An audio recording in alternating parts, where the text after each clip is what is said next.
Hi guys, Everyday Knife Guy here, and I'm going to refrain from making the pen is mightier than the sword pun at the beginning and just get right into this, because this has been a requested video quite a few times over the last couple of months, and if you've been following me on Instagram at Everyday Knife Guy, you will know that one of my newer collecting obsessions is Lamy pens, Lamy fountain pens.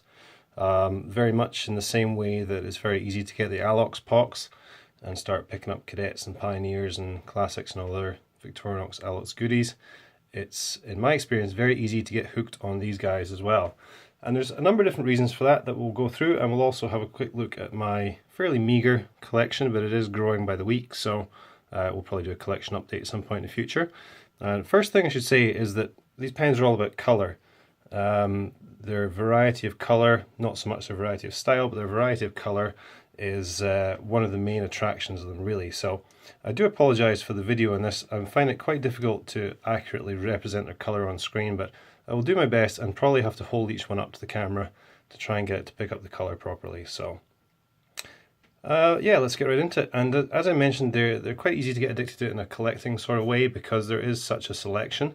If you browse even on Amazon or any of the online pen stores, there's just endless colours. And we're talking specifically about Lamy Safari and Lamy All-Star pens. Now, what I mean by that is a pen that looks like this. It has a fairly standard length body, I guess, for fountain pen, not too stubby, not too long. It's just a snap cap.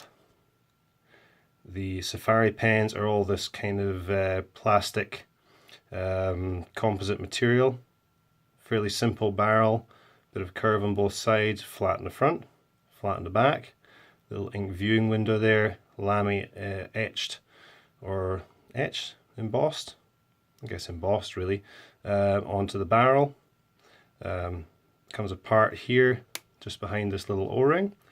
Screw closure, of course. The front part of the pen, or the grip panel, is curved on the back, and it has these two chamfers on the sides for you to grip very comfortably like so, support with your middle finger. And of course, fountain pen nib. These are available also as roller balls in most cases, worth noting if you're into that sort of thing.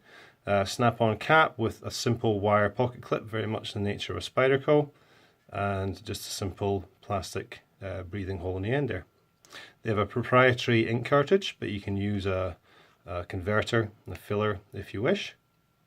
Pretty simple. And on the end here, if I can get this to focus, you should see it just says, very simply, Germany, because these are all made in Germany by Lamy, which is a German company. So if you know anything about pens or fountain pens, or you've ever been into that hobby in any way, you've almost certainly heard of Lamy. They're a very popular pen. One of the reasons for that is they're pretty affordable.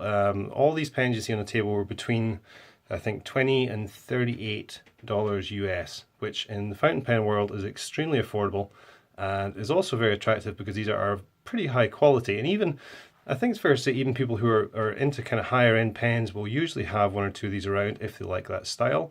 If the actual aesthetics of it appeals to them, because they are renowned for being pretty high quality for their price point. So that's one of the main attractions.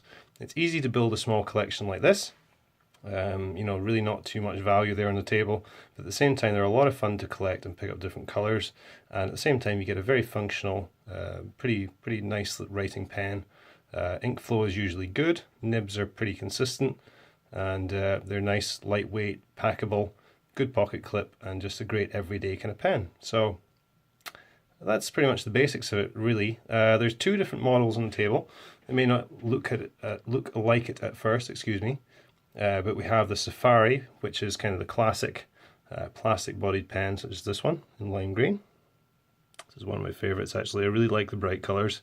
Maybe not particularly classy, but they just kind of suit the style of the pen. So this is the lime green Safari.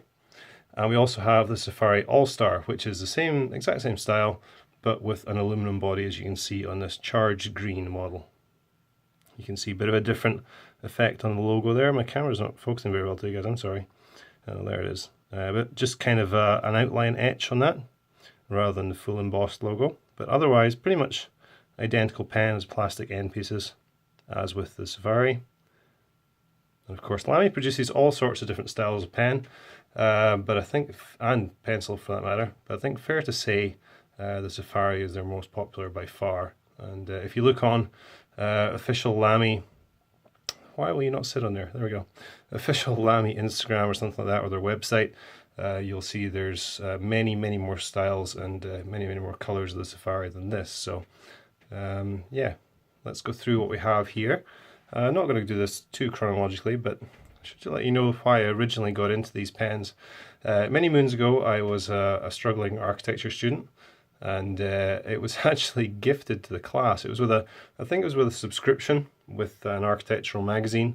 You subscribed and they actually sent you a Lamy fountain pen, which at the time I knew nothing about. I knew more about beer than anything else at that time, let alone architecture. And yeah, I liked the pen, and I didn't really think much of it at the time. They take these proprietary Lamy T10 cartridges. You can see there are 5 T10s in a standard box like this. So they only came with one T10 cartridge, as these all do. They usually come with a blue one. I think it came with a black one at the time. There's a blue in there. And yeah, so once it ran out of ink, because I did use it, once it ran out of ink, I kind of put it to the side, never thought twice about it. And it's only years later when I kind of started thinking about them again and getting more into pens and EDC stuff, and they kind of came into my field of view, if you will, and I was like, where is that pen that I had? And I searched and I searched and I searched and I still cannot find it, which is a great frustration to me.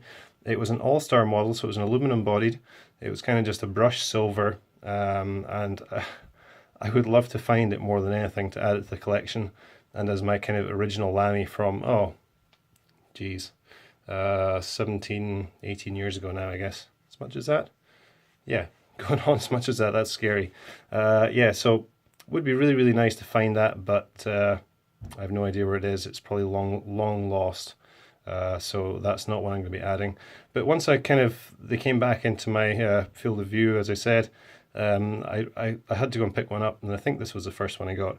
This blue one here. There's a standard Safari, bright blue, kind of a royal blue, I guess. And yeah, as soon as I got it back, I wasn't super impressed with the one I'd chosen. Like, I'm not a huge fan of this blue. It does look a little cheap if you ask me, but it kind of got me hooked again. I said, yep, I definitely do like these. I want more of them. I just didn't grab the right one to start with. So they come with all sorts of different nibs, as you'd expect. This one's been well used. This is a medium nib on there. Hopefully you can see that. It just says medium Lamy. And you can see, hopefully, let me get a cloth here, clean this off a little bit. I just wanted to show you, I mean, this is pen in particular I've carried to work a lot. It's been in a bag, backpack. So there's some very fine scratches there like you would see in the paint of a car, just from use and carry. But overall, I mean, they're pretty sturdy, pretty robust, even the plastic versions.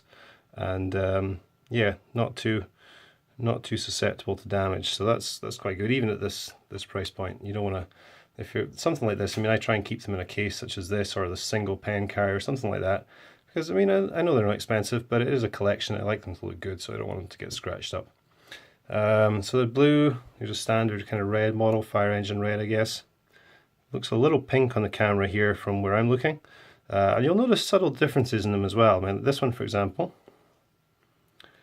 if you look at these blue ones here, you'll see that these have color-coded kind of, I don't know much about pen terminology, guys, as you can probably tell by this point. I don't know, is that a tail stopper or a plug, or what would you call that? I have no idea what you call that. But you'll find that on a lot of them, but on others, see this one color-coded? Yeah, it is. On other ones you will find well, particularly, I guess it's the All-Stars really that have the black cap, which you'll also find on the darker models, such as this matte black, which is a little different from the standard Safari, and it has that matte finish on it, which is really nice. So if you don't like the particularly, let's get rid of some of these. Oops. If you don't like the particularly high gloss look of this white one, for example, which I kind of do, I think it looks kind of cool and it's kind of slightly retro in the white. If you don't like that high gloss look, you can go for something like this matte black, which is really kind of a dark graphite grey, I would say, but definitely got a very different look and much more of a textured feel to it. So that's quite nice, and you'll see other subtle differences such as the hardware. Pocket clip on these is all kind of polished chrome. On these it is blacked out. Silver nib on there, which is standard, and also you see they have a light grey O-ring on this one, if you will, as opposed to the usual. Too many pens in my hand here. Let's get rid of some caps here. So it's the usual black. So you'll see little differences like that. Black one on there as well, but also black nib, which is really nice. I wish they would do more of these pens with the black nibs and the black hardware. I guess that's just kind of a modern trend, isn't it? The blacked out look or the black accents, but I just think it looks really cool. I do like the black nibs. You can buy nibs aftermarket, of course, if you like different sizes, different styles, or you want an italic nib. There's several different sizes of italics you can buy to put on these.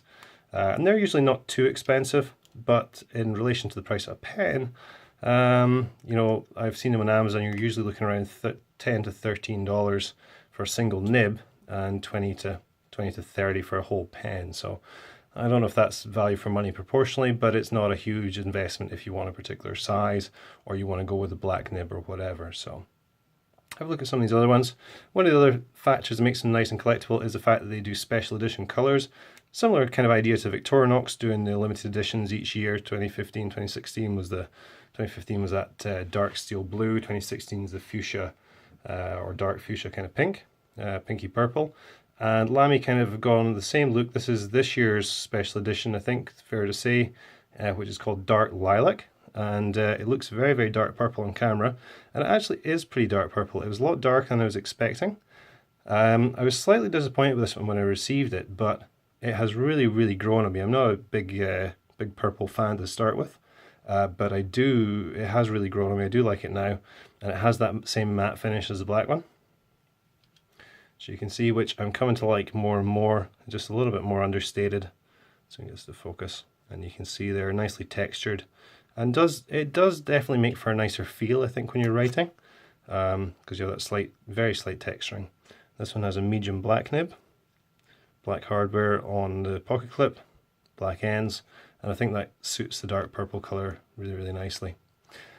There was another special edition of the lime green. I don't think this is it. I think it was like a 2013, and often you'll find the older special editions, same way as Victorinox again. If you find an older special edition, you will often find a pretty extravagant price on it, just because they are, you know, allegedly limited. There's not a whole lot of them around if you're trying to pick up something from 2012, 2013, and people, of course, jack the price up. That's just the nature of buying this sort of stuff, but it depends how into them you are. So there's definitely a few more that I want to pick up in particular, but these are kind of the first set of my main kind of priority ones, so I think I'll slow down a little bit for now and just pick them up as I see fit. So there's all white one here, show you that again, pretty cool. Again, this would have looked awesome, I think, with black tail cap, black pocket clip, black end, but they went with a light grey on it and a chrome. Still looks pretty cool, but it would have been nice to see that get a bit of the Stormtrooper look, I think. Would have been a nice touch. And also matte would have been cool if they'd gone with that look. But anyway, I'm sure there's probably other options out there. So I only have two of the All-Star pens at the moment, and I'll show you those. This is Ocean Blue, and you can see a really nice rich blue color. Again, it's quite tricky buying these because the color doesn't really translate very well between likes of Amazon or even Lamy website and reality. This looks a lot brighter, more of a what's the word I'm looking for? Not teal, not sky. I guess a little bit more sky blue, more of a rich sky blue than the royal blue that it is, but very, very cool color nonetheless. Very deep, rich color. So this is Ocean Blue in the All-Star. And talking about colors and colors not translating very well, this is the ultimate, because this to me, and it could just be my eyes, but this to me looks a lot like this kind of color. If you look on the websites, this one here is called Charged Green. So look up Charged Green on Amazon or something like that. I'll put links in the description to all these. Not trying to bully you guys into following my affiliate links, but if you want to do that, by all means, please feel free. But I will put links to these in the description, so you can go look them up if you wish. I'll put links to all these different colors so you can check them out. And yeah, so this is Charged Green, and if you look it up on Amazon, you'll see, to my mind, it's very much a neon, or slightly off neon, but very bright green. And in reality, it's kind of somewhere between a gold and, I don't know what you call it, kind of a pale olive, somewhere, a three-way combination between a lime green, a pale olive, and a gold. And it really is a lot more kind of iridescent, I would say, than it comes across in pictures. So this one was a bit of a shock, and again, I'm not too sure about this one. I don't like this as much as I thought it would. Charge green from the first time I started looking at Lamys, well, when I started this collection anyway, when I started looking at Lamys, charge green was a colour that I wanted to pick up from the start, and I just never really found a good deal on it. So eventually I took the plunge and got this, and then it could just be the anticipation, but it was a little bit of a letdown. It didn't really quite come up to my expectations as to what the colour was going to be, but it is what it is. It's now just part of the collection, so we shall move on to something else. There's a copper orange. I'll put a link to that as well. That's probably next on my list. Really, really cool colour, bright orange, and yeah, look that one up, it's very neat. So I think that's about it, guys. Writing quality of these is really good. I can't really show you too much, obviously, but as I understand it, a pretty good test for fountain pens is, will they write, or will they do a smooth line under their own weight? That is entirely under its own weight there. And yeah, I mean, that's nice ink flow, very little bleed, and just really smooth. Very nice to write with. My writing is terrible. I'm not going to show you my writing quality, but I do enjoy writing with them, whether it's at work, at home, or even doodling. And obviously fountain pens are not exactly perfect for doodling, but pick yourself up a rollerball if you wish, because those are a pretty good option as well. I don't have any at the moment. I may get one in future, but it's just kind of a case of each time I go to buy one, fountain pen grabs my attention, so that's kind of the way it goes. Picking these up, you'll often find you can get a deal including a box of 5 T10 cartridges. As I said, you can get converters and use bottled ink if you wish. That's something I may get into in future, but for now I'm just sticking to cartridges. It's just easier, more convenient, and for, you know, when I have these at work, I have a spare box of cartridges in my bag, and it just makes it nice and easy to change over. Also, you can get lots of different ink colours. If you buy Lamy ink through different colours, you get like a lime green or orange or violet, all those different colours. They are quite pricey usually, it depends where you can find them. And you know, I'm going on my experience living in Canada and trying to get them shipped from usually Amazon.com, which is often not a very fun time. So they are often quite pricey for what they are. You can find third-party alternatives such as Monteverde. They produce these ink cartridges to fit Lamy fountain pens. These are usually much more affordable. You can see here these are turquoise, and when I got this ocean blue, I really wanted turquoise ink for it.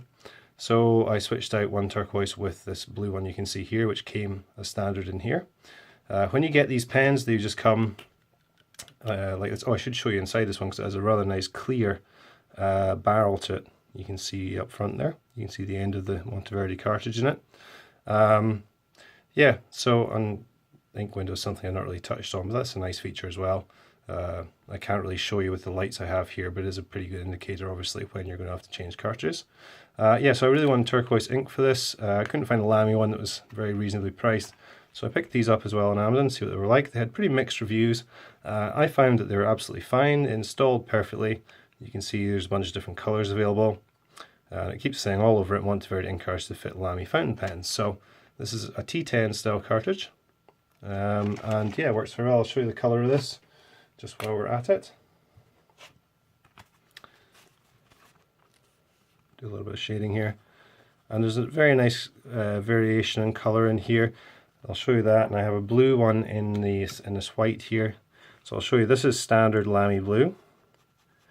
So you can see it's a very rich dark blue, not a lot of colour variation or shading. The turquoise is a really nice shade if you ask me. Quite pale for everyday writing, but pretty unique. So I think that suits the pen very well, and I think that's just kind of a fun part of it. If you do get into these pens, is, you know, selecting an ink to suit each pen. I'm not going to say that I'm going to go out and buy a green, a purple, a red, and have everything tailored to it, but it is nice to have some options. And having multiple pens like this, which as we already touched on isn't too expensive to build up a small collection, having multiple pens, it is nice to have different options in terms of inks and what you want to write with. So I think long term what I'll do is I will tend to keep an everyday pen, something like this blue or this matte black. Have an everyday pen with me, and maybe something a little more special with more of a funky ink, just for kind of for fun or doodling or whatever. Packaging on these is pretty bog standard. This is your typical Lamy box. Despite what you'll see in a lot of pictures online suggesting it's going to come in some funky packaging, usually they just come in this, and you can see this one had that dark lilac, which is actually supposedly a special edition, and special editions often come in kind of more interesting packaging, such as this one. But this one did not, it just comes in the bog standard box, and as you can see in shipping, these are very much like my experience of Victorinox standard grey boxes, which are very similar in colour, of course, in that they get squashed almost certainly. This one got squashed, but I mean, they're good enough to protect the pen and get it to you in one piece, and really that's all you need. I mean, this isn't stuff that I would be reselling at any point. It's just not worth it given the value of these pens, unless it was something very rare or collectible that had a higher value. There's no reason for me to be reselling these. They're just for my enjoyment. So the box doesn't really matter, and it's not really one I would keep. I am one of these people that tends to keep boxes for my EDC sort of stuff, but probably not for these. Maybe this one. This is kind of the funkier style. This was with the Charge Green, actually came in this. I'll just show you this quickly. It has this cutouts. You'll see in here we just have a standard card, a little bit of warranty information, which I should show you as well. Warranty policy. Lamy products warranties its writing instruments for the life of the product. If repair is required other than from abuse or misuse, then for $9.50 handling and return postage charge, Lamy products will repair, refurbish and return any Lamy instrument. If other parts have been abused, there will be a special charge. There are no labour or parts charges. And I think that's not only pretty good for you as a Lamy owner, but it does kind of give you an indication of the quality and what's the word I'm looking for? Consistent quality of these products. You buy a Lamy, you pretty much know what you're getting every single time, because they're all very much the same, and I'll just show you how this was packaged. Oops. I don't really know why I'm showing this, it's not exactly exciting, is it? But anyway, so it's packaged something like that, and then when you slide that in here, you then get a little hint of what it is you're getting. You can see there the pen shining through the box, so that's quite cool, well thought out packaging. Does you know, add a little bit to the presentation, but as I say, these boxes in my experience are few and far between. You usually just get the standard one. You can see there All-Star Fountain Charge Green with an extra fine point. In terms of nib size, I'm not too sure at the moment what my favourite is. I did think it was just the standard medium, which is most common. If you're shopping around for these, you'll see most of them are medium or fine. The extra fine actually took me by surprise. Not a big fan of scratchy lines or scratchy writing instruments, but this extra fine I do find actually quite nice to draw with, or to write with rather. You can see they're very fine, smooth line, and this is just, you know, absolute bog standard writing paper. It's just a jotter pad, but yeah, really nice ink flow for such a fine line, and might have a bit of a preference growing for the extra fine tip, but it's nice to have options, as I say, and probably will experiment with the italic tips or nibs rather at some point in the future. So I think that about wraps it up for now, guys. I will, let me see what we do here. Let's do a couple of quick changes here. And what I'll do is I'll put links in the description to these so you can check them out for yourself, and I will do them in this order. So as you scroll down, your first link will be for matte black, red, blue, neon green, white, dark lilac, ocean blue and charge green. Hope that helps, guys, and I hope to have started a new hobby for some of you, because these really are a lot of fun. Whether you prefer rollerballs or fountain pens, there's lots of options for you, and it's easy to start a small collection like this for not too much money. So hope you enjoyed this video. I'll be back more soon, and yeah, thanks for watching. Cheers.